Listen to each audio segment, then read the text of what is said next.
ગઈકાલથી આપણી વિધાનસભાનું ત્રિદિવસીય જે સત્ર છે એની શરૂઆત તો થઈ ગઈ, પણ પ્રશ્ન એ છે કે કરોડોની વસ્તી ધરાવતા આ ગુજરાતની જનતાના પ્રશ્નો શું 3 દિવસમાં ચર્ચાઈ જશે? આ સિવાય પણ વિધાનસભાના પ્રથમ દિવસે શું ચર્ચાઓ થઈ, શું પ્રશ્નો રજૂ કરાયા, તેને લઈને વડગામના ધારાસભ્ય જિગ્નેશ મેવાણી સરકાર સામે આક્રોશ વ્યક્ત કરતા શું રજૂઆત કરી, જાણીએ આ અહેવાલમાં। જય હિન્દ, BSI TV ન્યૂઝ પર આપની સાથે હું છું નિધિ ગઢવી। આમ તો વર્ષમાં 365 દિવસ હોય છે અને આ 365 દિવસમાંથી આપણા ચૂંટાયેલા જનપ્રતિનિધિ માંડ 28 થી 30 દિવસ વિધાનસભામાં આપણા પ્રશ્નોની રજૂઆતો કરતા હશે અને આની પાછળનું કારણ એ છે કે વિધાનસભા સત્ર જ આટલા દિવસ ભરાય છે। સરેરાશ 24 થી 25 દિવસનું બજેટ સત્ર હોય છે અને 3 થી 4 દિવસનું ચોમાસું સત્ર। આવામાં આટલા મોટા ગુજરાતના અનેક પ્રશ્નોની ચર્ચાઓ કઈ રીતે શક્ય બને?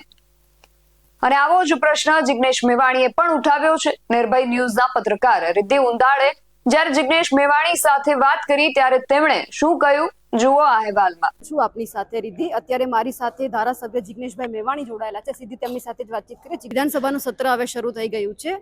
તમારા પ્રશ્ન તમે વિધાનસભા ગૃહમાં પહોંચાડવા માટે કયા લઈને આવ્યા છો? લાગે છે કે સાંભળશે? આ ચોમાસું સત્ર એ ગુજરાતની 6.5 કરોડ જનતાના પ્રાણ પ્રશ્નોને વાચા આપવા માટે નથી। રાજ્યની સરકારે એવી ગોઠવણ કરી છે, આ સત્રની કામકાજની આખી વસ્તુ તમે જુઓ તો ખ્યાલ આવે કે અનેક વિષયો પરની જે વાત થવી જોઈએ, જે મુદ્દા ઉપસ્થિત કરવા જોઈએ, એનો સ્કોપ જ નથી। પહેલાં તો સવાલ એ થાય કે 6.5 કરોડ જનતા ટેક્સ એટલા માટે આપે છે કે એમના ચૂંટાયેલા જનપ્રતિનિધિ એમના પ્રશ્નોની વિધાનસભામાં રજૂઆત કરે। વિધાનસભામાં રજૂઆત તો થાય જો વિધાનસભાના સત્રો આવતા હોય। 365 દિવસમાંથી 65 દિવસ વિધાનસભા નથી ચાલતી, તો રાજ્યની સરકારને એવો શું ડર છે કે વિધાનસભા લાઈવ થતી નથી અને જે મુખ્ય માર્ચ મહિનામાં સત્ર આવે એના સિવાય 3 દિવસનું સત્ર, તો ગુજરાતની જનતાના સવાલો કંઈ બચ્યા જ નથી કે ફક્ત તમે 3 દિવસનું સત્ર આપો છો। ઓછામાં ઓછું અઠવાડિયા 10 દિવસનું સત્ર હોય તો માંડીને 2-5 વિષયો પર વાત થાય। હું કહી શકું કે ભાઈ સતત લોકો માગણી કરી રહ્યા છે કે ફિક્સ પગાર, આઉટસોર્સિંગના કોન્ટ્રાક્ટની નાબૂદી ક્યારે થશે? કેમ ગુજરાતની સરકાર 25 વર્ષથી આ અમાનવીય શોષણની પ્રથા દૂર કરવા માંગતી નથી? તો એના માટેનો સ્પેસ જ નથી હોતો। એમને જે બિલ લાવવા હોય 2-5 બિલો રજૂ કરી દે, એમાં તમે રિસ્પોન્ડ કરો, મેજોરિટીના જોરે બિલ મંજૂર થઈ જાય। કોઈ ગેરબંધારણીય બિલ હોય તો હાઈકોર્ટ સુપ્રીમમાં જઈને ચેલેન્જ કરો, પણ એક હેલ્ધી ડિબેટ, એક હેલ્ધી ડિસ્કશન જેનાથી ગુજરાતની જનતાને ફાયદો થાય એવું કંઈ નથી। હમણાં થોડા દિવસ પૂર્વે આર્મીના જવાનો એ ખૂબ લડ્યા, પોલીસ સાથે પણ એમની માથાકૂટ થઈ। હમણાં આર્મીના જવાનોનો પ્રશ્ન મેં વિધાનસભામાં ઉપાડ્યો મહેસૂલ વિભાગની ચર્ચામાં।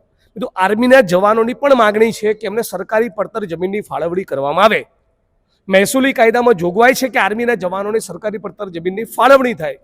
તો બનાસકાંઠા જિલ્લામાં મને ખબર છે ત્યાં સુધી 11 વર્ષથી જમીનની ફાળવણીના ફોર્મ પેન્ડિંગ છે, નિકાલ નથી કરતા।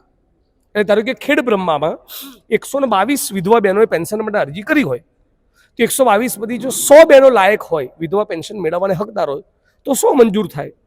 22 હકદાર હોય તો 22 ફોર્મ મંજૂર થાય અને 22 બહેનોનું વિધવા પેન્શન શરૂ થાય। પણ એ 122 અરજીઓ તમે 5 વર્ષ નિકાલ જ ના કરો, એ કઈ રીતે ચાલે? તો આર્મીના જવાનોની જે લેન્ડની ડિમાન્ડ છે, અન્ય અનેક ડિમાન્ડો છે, એ મુદ્દે સવાલ પૂછ્યો, સરકારનો કોઈ જવાબ જ નથી। મુખ્યમંત્રી બેઠા જ એમના પેટનું પાણી હલતું નથી। લો એન્ડ ઓર્ડરના બહુ ગંભીર પ્રશ્નો ગુજરાતમાં છે, એમાં પણ કોઈ ડિબેટ કરવા માંગતા નથી। મને લાગે છે કે આ ચોમાસું સત્ર એ રાજ્ય સરકારની પોતાની એક મંશા છે કે અમુક સમયે એક ટેકનિકલ એવી જોગવાઈ છે કે કરવું પડે એટલા માટે કરે છે। ગુજરાતની જનતાનો પોતાનો હિસાબ આપવા માંગતા હોય, ગુજરાતની જનતાના પ્રતિનિધિઓના મારફતે, એમના માધ્યમથી ગુજરાતના લોકોના પ્રશ્નો સાંભળવા માંગતા હોય, એના ઉપર કંઈ ચિંતન કરવા માંગતા હોય, એનું સમાધાન કરવા માંગતા હોય, એ પ્રશ્નો અંગે નિકાલ કરવા માંગતા હોય, એવી કોઈ સરકારની લાગણી અને ભાવના હું આ ચોમાસું સત્રમાં જોતો નથી।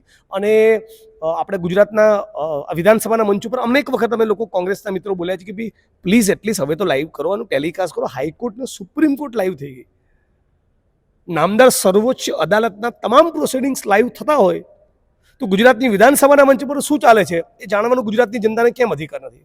બાજુમાં મહારાષ્ટ્ર છે, રાજસ્થાન છે, મધ્યપ્રદેશ છે, બધામાં એસેમ્બલીના સેશનની ડિબેટ આપણે જોતા હોઈએ છીએ, સોશિયલ મીડિયામાં વિડીયોઝ આવતા હોય છે, તો કેમ ગુજરાતની સરકારે શું એવો કુલડીમાં ગોળ પાકવું છે? શું એવો ડર છે?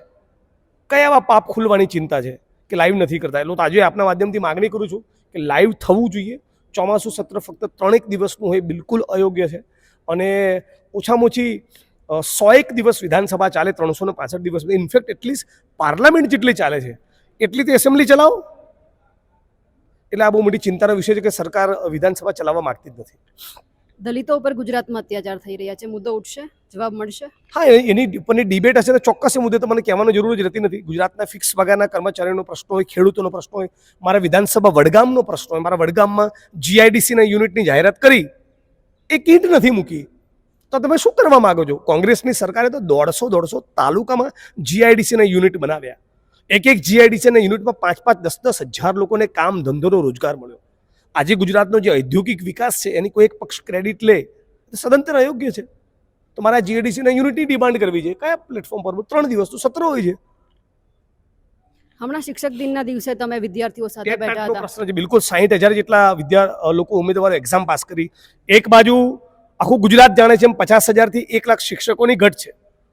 બીજી બાજુ 60,000 ટેટના મિત્રોએ, ઉમેદવારોએ એક્ઝામ પાસ કરી છે. તો 60,000 તો તમે ઓર્ડર આપી દો, તો ખાડે ગયેલું શિક્ષણનું તંત્ર કંઈક સુધરે. વાલીઓ સતત લખી રહ્યા છે, સતત કહી રહ્યા છે, મીડિયાના મિત્રો તમારા જેવો ઉપાડી રહ્યા છે, અમે વિપક્ષ તરીકે બોલી રહ્યા છે કે ભાઈ શિક્ષકોની આટલી મોટી ઘટ ન ચાલે. 200-500 શિક્ષકોની ગુજરાતમાં ઘટ હોય તો સમજી શકીએ, પણ 60,000 ઉમેદવારો એક્ઝામ પાસ કરી 1 લાખ વિદ્યાર્થીઓની 1 લાખ શિક્ષકોની ઘટ છે, છતાં તમે લેવા નથી માંગતા. આંગણવાડીની બહેનોની તરફેણમાં સુપ્રીમો ચુકાદો આવ્યો. વિધાનસભાના મંચ ઉપર હું માગણી કરું છું કે રાજ્યની સરકાર કહે કે જેવું સત્ર પતે બીજા દિવસથી સુપ્રીમ હાઈકોર્ટના આદેશનું પાલન કરીશું. નથી સરકાર કરી રહી. આશા વર્કર બહેનોને નથી સાંભળી રહી. ખેડૂતોનો પ્રશ્ન છે, દૂધ ઉત્પાદકોનો બહુ મોટો પ્રશ્ન છે. અને હમણાં જ છેલ્લા 1.5 મહિના દરમિયાન આપણે આખા ગુજરાતના ખૂણે ખૂણે, સુરત, બરોડા, રાજકોટ, અમદાવાદ, પોરબંદર, ભાવનગર, જામનગર, ગાંધીનગર, તમે નામ બોલો એ જગ્યાએ આટલા ખરાબ રોડ રસ્તા. અને જે વિભાગ મુખ્યમંત્રી પાસે છે, રાજ્યના મુખ્યમંત્રી પોતે માર્ગ અને મકાન મંત્રી છે, આટલા ભૂવા પડેલા હોય, આટલી બિસ્માર પરિસ્થિતિમાં રોડ હોય, એની ડિબેટ, આ બધા ગંભીર મુદ્દાઓની ચર્ચા 3 દિવસ.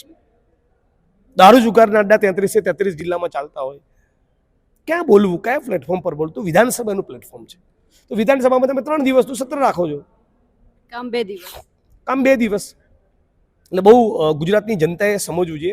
ગુજરાતની જનતાએ પણ નીચેથી આ મુદ્દે બોલવું જોઈએ કે વિધાનસભાનું સત્ર આખા વર્ષમાં ઓછામાં ઓછા 100 દિવસ વિધાનસભા ચાલે અને એનું લાઈવ ટેલિકાસ્ટ થાય, જેથી તમે ચૂંટીને મોકલેલા તમારા જનપ્રતિનિધિઓ આ પ્રશ્નોને વિધાનસભાના મંચ ઉપર ઉપાડે છે કે કેમ.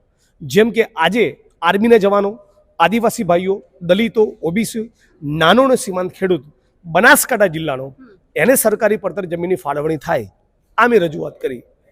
આવા અનેક લોકો અનેક રજૂઆત કરી શકે, પ્રોવાઇડેડ જો વિધાનસભાનું સત્ર લાંબુ ચાલે. બિલકુલ, આપ અમારી સાથે જોડાયા, આપનો ખૂબ ખૂબ આભાર. Thank you. માજી સૈનિકોની સમસ્યા અંગે પણ જિગ્નેશ મેવાણીએ વાત કરી છે. રોડ રસ્તા સહિતની અનેક સમસ્યાઓને લઈને પણ તેમણે ચિંતા વ્યક્ત કરી છે. પણ એક પ્રશ્ન જે વિધાનસભાના સત્રને લઈને છે કે વિધાનસભામાં યોજાતા સત્રો હજુ લાંબા હોવા જોઈએ, જેથી આખા ગુજરાતના દરેક પ્રશ્નોને તેમાં આવરી શકાય. અને તેને લઈને તમારું શું માનવું છે અમને કમેન્ટ કરીને ચોક્કસથી જણાવજો. આવા જ વધુ અહેવાલો સાથે મળતા રહીશું. તમે મારી યુટ્યુબ ચેનલને સબસ્ક્રાઇબ કરવાનું અને અમને ફેસબુક અને ઇન્સ્ટાગ્રામ પર ફોલો કરવાનું ભૂલશો નહીં. બાકી નવી અપડેટ્સ માટે આપ જોતા રહો BSN TV ન્યૂઝ. નમસ્કાર.